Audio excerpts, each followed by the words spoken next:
ये जो आप ऑफशोर ऑयल रिंग देख रहे हो वो 16 फ्लोर ऊंची और 2 फुटबॉल फील्ड्स जितनी चौड़ी है और इसका वजन हैरतअंगेज तौर पे 41,000 टन से भी ज्यादा है। इस ऑयल प्लेटफॉर्म को एपोमेटिक्स कहा जाता है, जिसे हजारों वर्कर्स और इंजीनियर्स ने पूरे 7 सालों की मेहनत के बाद तैयार कर लिया गया था। तभी इंजीनियर्स को एक ऐसा चैलेंज फेस करना पड़ा जो वो अपने करियर में पहली बार देख रहे थे। मसला ये था कि इस देव कामत स्ट्रक्चर को साउथ कोरिया से गल्फ ऑफ मैक्सिको के लिए रवाना करना था और इसके लिए दुनिया का सबसे बड़ा मरीन ट्रांसपोर्ट वेसल मंगाया गया। एपोमेटिक्स ऑयल प्लेटफॉर्म को उठाकर इस वेसल पे रखना एक ऐसा टास्क था जिसमें कम से कम 7 दिन लगने थे। लेकिन अचानक उनको खबर मिली कि पैसिफिक ओशन में एक तूफान पैदा हुआ है और इस तूफान ने सुपर टाइफून की शक्ल इख्तियार कर ली है।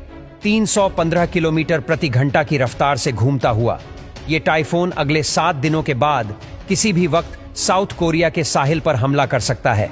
वर्कर्स, इंजीनियर्स और ट्रांसपोर्ट एक्सपर्ट्स के लिए अब चैलेंज ये था, इनको 7 दिनों का काम सिर्फ 3 दिनों में करना था।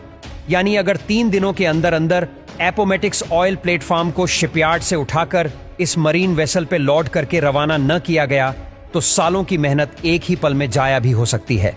ये oil platform Shell oil company का सबसे बड़ा प्रोजेक्ट था और यही वजह थी कि उनके पास एक छोटी सी भी गलती की जगह नहीं थी।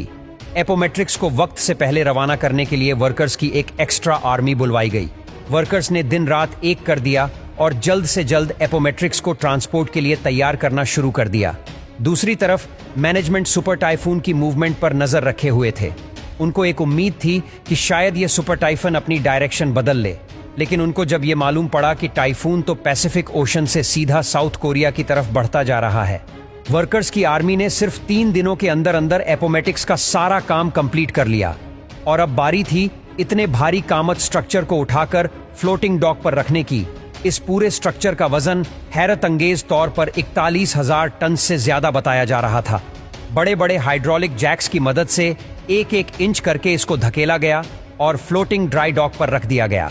टग बोर्ड्स की मदद से फ्लोटिंग डॉक को खींचकर शिपयार्ड से दूर ले जाया गया, जहां से इसको इस मरीन वेसल में लोड किया जाना था। ये दुनिया की सबसे बड़ी मरीन ट्रांसपोर्ट वेसल है जो 98,000 टन का वजन आसानी से कैरी कर सकती है। अगली सुबह एपोमेट्रिक्स को फ्लोटिंग डॉक से उतार लिया गया। अब ऑयल प्लेटफॉर्म पहली बार पानी पे फ्लोट करने लगा। टगबोर्ड्स की मदद से प्लेटफॉर्म को मस्जिद डीप वाटर तक खींचा गया, जहां ये मरीन वेसल पहले से इंतजार कर रही थी। दूसरी तरफ सुपर टाइफून तेजी से साउथ कोरिया की तरफ बढ़ता जा रहा था और मैनेजमेंट के सर पर एक तलवार सी लटक रही थी। समंदर में हवाओं और लहरों का सिलसिला बढ़ता जा रहा था, जो एपोमेट्रिक्स के लिए एक खतरे की निशानी थी। ऑयल प्लेटफॉर्म को वेसल पे लोड करना बहुत ही कॉम्प्लिकेटेड काम होता है। इसके लिए पहले वेसल अपने अंदर मौजूद वाटर टैंक में पानी इनटेक करती है, जिसकी वजह से वो पानी के अंदर चली जाती है। फिर टग बोट्स ऑयल प्लेटफॉर्म को खींचकर वेसल के ऊपर लेकर जाती है और फिर आखिर में वेसल पानी को वापस बाहर निकालती है, जिसकी वजह से वेसल ऊपर उठ जाती है। लेकिन ये काम इतना आसान भी नहीं होता है, क्योंकि सुपर टाइफून की वजह से समंदर में काफी तेजी थी। लहरों और तेज हवाओं की वजह से ये काम करना मुमकिन नहीं था। खुशकिस्मती से अगली सुबह सिर्फ 2 घंटे का वक्त दिया गया, जिसमें चांसेस थे कि समंदर पुरसकून रहेगा। इन 2 घंटों में अगर ये काम ना किया गया तो फिर इसके बाद और कोई चांस नहीं मिल पाएगा। सुबह सवेरे पहली फुर्सत में ऑयल प्लेटफॉर्म को वेसल के ऊपर खींच कर लाया गया और वेसल ने उसको पानी से निकालकर अपने ऊपर लोड कर लिया। सुपर टाइफून से कई घंटे पहले एपोमेट्रिक्स आखिरकार साउथ कोरिया को अलविदा करने में कामयाब हो चुका था।